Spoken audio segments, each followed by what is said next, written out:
Continuamos en RTS Noticias. Ayer el Gobierno Nacional oficializó el pedido de fondos al Fondo Monetario Internacional por 20.000 millones de dólares para fortalecer las reservas del Banco Central. Un monto que está siendo analizado por la entidad financiera internacional. Sin embargo, tanto Caputo como referentes de esta entidad aseguraron que hay un principio de acuerdo en cuanto al monto. Sobre esto vamos a estar hablando con Oscar Paredes, que está con especialistas para intentar dilucidar, Oski, bueno, ¿cuáles son las repercusiones? ¿Cómo nos afecta a nosotros los argentinos el pedido de este préstamo tan importante, bueno, que busca de alguna manera sostener las políticas económicas del Gobierno Nacional? Sí, sobre todo porque uno recuerda, por ejemplo, la primera toma de crédito con el Fondo Monetario Internacional, aquellos 45.000 millones de dólares de Macri, que dijeron, bueno, hasta tus nietos van a estar endeudados para devolverle esa plata al Fondo Monetario Internacional. Ahora son 20.000 millones más que está pidiendo el gobierno argentino al Fondo Monetario Internacional, pero yo la verdad que no entiendo absolutamente nada del tema de economía, pero él sí es licenciado en economía, Néstor Perticarari, y tiene la palabra o la palabra autorizada como para tratar de desasnarnos un poco, Néstor. Porque digo, en el medio de este contexto, nosotros como ciudadanos, cuando escuchamos todo este tipo de noticias, bueno, el gobierno va a tomar un préstamo del Fondo Monetario Internacional de 20.000 millones de pesos, decimos, ¿y eso cómo nos repercute a nosotros, a los ciudadanos comunes, a los ciudadanos de a pie? ¿Cómo le va? Buenas noches. ¿Qué tal? Buenas noches, ¿qué tal? ¿Cómo andan? Y ya nos vamos a enterar después cómo nos repercute. En principio, digamos, Argentina, es un poco, denota el fracaso de la política económica que venían llevando. Yo siempre me resistí a llamarle plan, eso porque realmente no era plan. Pero, digamos, de arranque, el manejo de la política cambiaria, cuando establecen pautas de crecimiento del tipo de cambio de 2%, después de 1%, realmente eran claramente insostenibles. Es decir, frente a inflaciones muy elevadas, nos encontrábamos que la pérdida o la caída del tipo de cambio real iba a ser muy elevada. En ese caso, lo que se sostiene, diríamos, si uno quería sostener una política de tipo de cambio bajo como la que estaban sosteniendo, se podía hacer únicamente en base a entradas de capitales. Ahora bien, Argentina no es destino de endeudamiento voluntario, es decir, no puede emitir bonos y venderlos en el mercado porque realmente su riesgo país es muy elevado, la tasa que tendría que pagar es muy alta. Entonces, digamos, cuando se presentaron los primeros problemas, zafó con el tema del blanqueo, que en la práctica operó como una entrada de fondos por la cuenta capital. Ahora, el problema es que eso daría la impresión que se está agotando, eso es lo que uno está viendo, y mucha gente que, hacía la diferencia entre colocar fondos en pesos al 2,5% y el tipo de cambio subía al 1%, bueno, hacía lo que se llamaba carry trade en esto acá, y en este momento lo que se están haciendo es desarmándose esa posición y reclamando los dólares de vuelta. Bueno, eso es lo que estamos viendo y eso implica que el Banco Central en los últimos 9, 10 días ha estado perdiendo continuamente reservas. Es decir, hoy mismo perdió un monto muy significativo, o sea, 250 y pico millones de dólares, tuvo que intervenir para evitar que se escapen los dólares financieros, que es donde repercute esto acá, y obviamente después en el paralelo, y eso después en algún momento terminan los precios, que ese es uno de los problemas.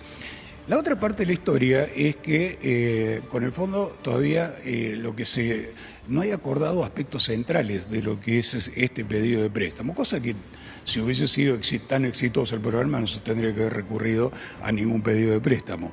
Pero el problema es que se recurre al pedido de préstamo, pero algunos aspectos centrales, por ejemplo, cómo mantener la política cambiaria, no están definidos. Y si no está definido, bueno, acá empiezan las especulaciones en torno a qué es lo que puede ser, si una devaluación y mantener un sistema de tipo de cambio con controles, o una flotación con bandas, es decir, no sé qué, pero todo el mundo intuye que lo que vamos a tener es un tipo de cambio para las transacciones más elevado dentro de poco tiempo. Claro, y la pregunta que yo le hacía al comienzo, esto de cómo nos afecta a la gente común, a la gente a pie, porque se hablaba de una devaluación del peso de un 30% aproximadamente, según lo que habría pedido el Fondo Monetario Internacional para llegar a dar este préstamo a la Argentina, y digo, otra vez el bolsillo de los argentinos y las argentinas resistiendo esto.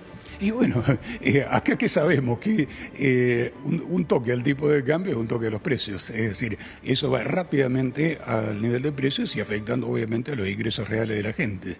Digamos que eso es lo que en última instancia por donde nos va a pasar el ajuste a todo el mundo después de todo este cambio acá. Es decir, acá la fiesta esta de dólar barato y ese tipo de cosas duran cada vez menos. Es decir, con la convertibilidad duró más tiempo, con Macri duró un poco, mucho menos, y esta da la impresión que duró el verano nomás, eso es lo que estamos viendo. Entonces ahí lo que puede llegar a ocurrir, digamos, si realmente hay una variación o un cambio sustancial en la política cambiaria, lo más probable es que tengamos un tipo de cambio bastante más elevado, no se sabe. Es decir, uno puede hacer estimaciones, decir 20%, 30%, 40%, pero cualquiera sea la variación que tenga, seguro que va a los precios. Okay. De eso no hay ni una clase de duda. Sí, Chechu. Consultale por el futuro del cepo. ¿Qué rol juega dentro de esta negociación con el Fondo Monetario Internacional, pensando también en la economía de los argentinos? Bueno, me preguntan desde estudio, ¿qué rol juega el cepo en todo esto, Néstor, ¿no? En cuanto a lo que tiene que ver, Sí, ¿qué va a pasar con esto? A ver, esta política que está llevando el gobierno se sustenta en base a cepo o control, nosotros llamamos control de cambios, técnicamente se llama control de cambios.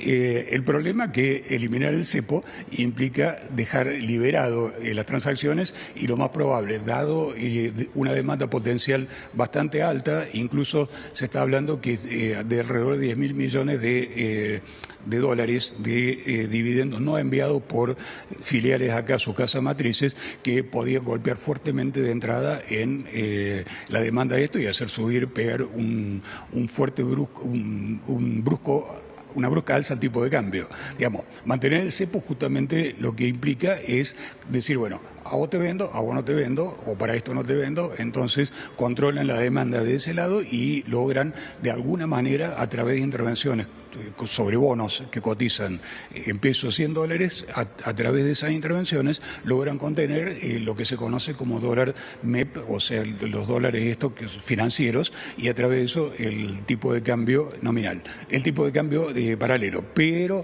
el problema que eso ha estado subiendo a pesar de las intervenciones del Banco Central en este esquema, y lo que hoy vemos es una brecha importante de nuevo entre esos dólares financieros y el tipo de cambio oficial, que se le llama. Ahora bien, levantar ese cepo va a implicar ahí un salto por lo menos a los niveles que están ahora los tipos de cambio financieros. Muchas gracias. No, por nada, pues. Néstor Particarari, Chechu hablando con nosotros, Sí. licenciado en Economía, este nuevo acuerdo con el Fondo Monetario Internacional por un préstamo de 20.000 millones de dólares. Y bueno, lo que todos sabemos, ¿qué va a pasar con la economía nuestra, que ya viene afectada? El bolsillo de los trabajadores y las trabajadoras, que ya viene afectado por todo lo que viene ocurriendo en cuanto al índice inflacionario, en cuanto a lo que tiene que ver con la pérdida del poder adquisitivo, sumado ahora a que nos volvemos a endeudar con el Fondo Monetario Internacional. Tratamos de analizarlo con una palabra autorizada, Claro. como la Néstor Particarari, en esta tercera edición justamente de RTS Noticias. Bueno, ojalá que las consecuencias no sean más severas de lo que estamos viviendo en el día de hoy. No se animó a hacer ningún tipo de pronóstico, pero creo que los argentinos ya tenemos memoria respecto de lo que representan semejantes desembolsos. Oski, muchísimas gracias por este contacto. Nos reencontramos pronto.